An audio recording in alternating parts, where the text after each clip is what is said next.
السلام عليكم ورحمة الله وبركاته. كيف حالكم اخواتاتي؟ اليوم اش اخباركم؟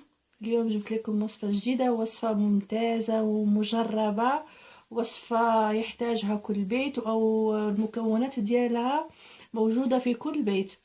احنا طبعا في فصل الشتاء، وحنا كبار وصغار تنتعرضوا للزكام، سواء كان مصحوبا بمخاط او جاف. يحدث الزكام نتيجة حركة فجائية تصيب الرئة نتيجة وجود جسم غريب، بذلك ملي تجينا الكحبة تنحسو إن شيء في القصبة الهوائية نتيجة التهاب جرثومي أو فيروسي. بسبب ذلك لنا السخونة والحرارة والكحبة، تسبب لنا قلق أثناء النوم وخصوصا الصغار. لذلك جبت لكم اليوم وصفة بسيطة بسيطة بسيطة، والمكونات ديالها متوفرة في كل منزل. بلا ما نطول عليكم نبدا. اول المكونات ديالنا اللي هو الثوم مفروم،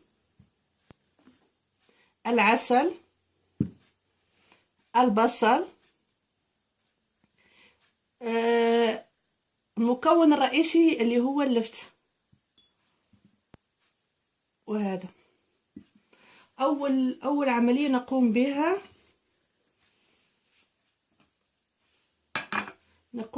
طبعا اللفت مغسول، نقوم بازاله الراس اللفت ونقوم بحفرها.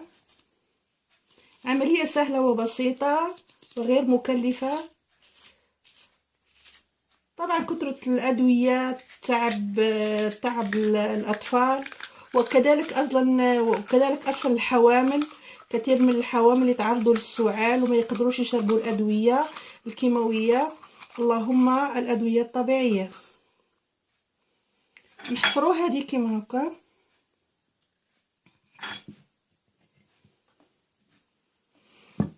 نشدو المكون الأول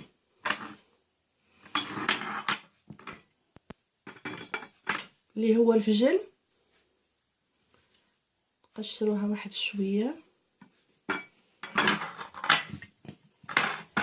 ونحكوها. لا نريد منها الا ملعقه صغيره من الفجل.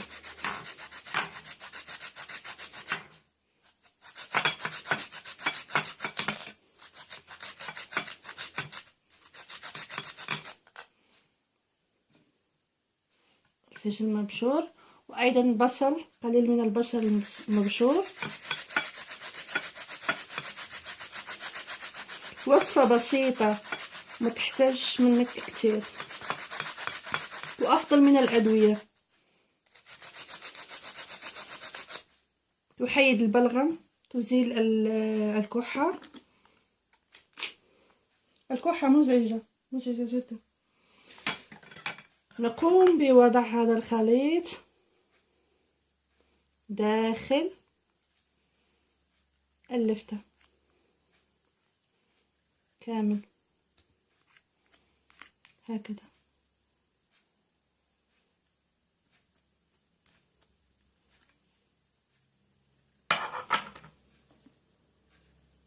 يمكن كترت شوية من اللفت، منه. ندير شوية من الثوم قليلا،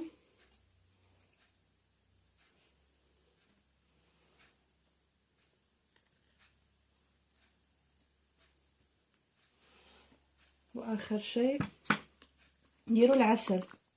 وبمناسبة العسل اليوم بغيت نقول لكم واحد النصيحة على العسل. ان العسل وصفة عطاتها لي صديقتي حنان، نشكرها من هذه البلاصة. ان العسل بمجرد ما تحطي فيه ملعقة من الحديد يفقد القيمة الغذائية ديالو. لذلك من الافضل عدم استخدام ملعقة من الحديد، الافضل استخدام ملعقة من البلاستيك او او الخاصة بالعسل من الخشب.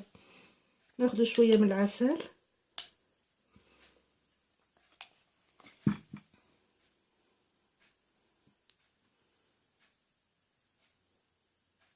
نديروه الفوق عادي تجانس،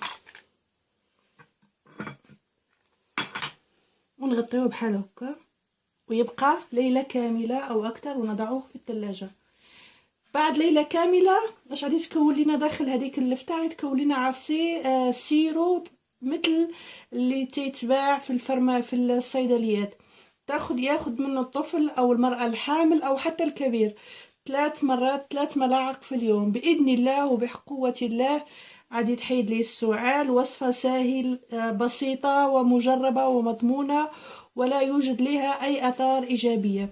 ان شاء الله نكون استفدتوا اليوم بهذه الوصفه، ونكون فدتكم وان شاء الله تعتبر صدقه جاريه. ولا كان عجبكم هذا الفيديو درت ما كنتوش مشتركين اول مره تشوفوا الفيديوهات ديالي، ضغطوا على الجرس. الى عجبكم الفيديو ديروا لايك وبارطاجيوه مع صحاباتكم اصدقائكم باش تعم الفائده. والى اللقاء.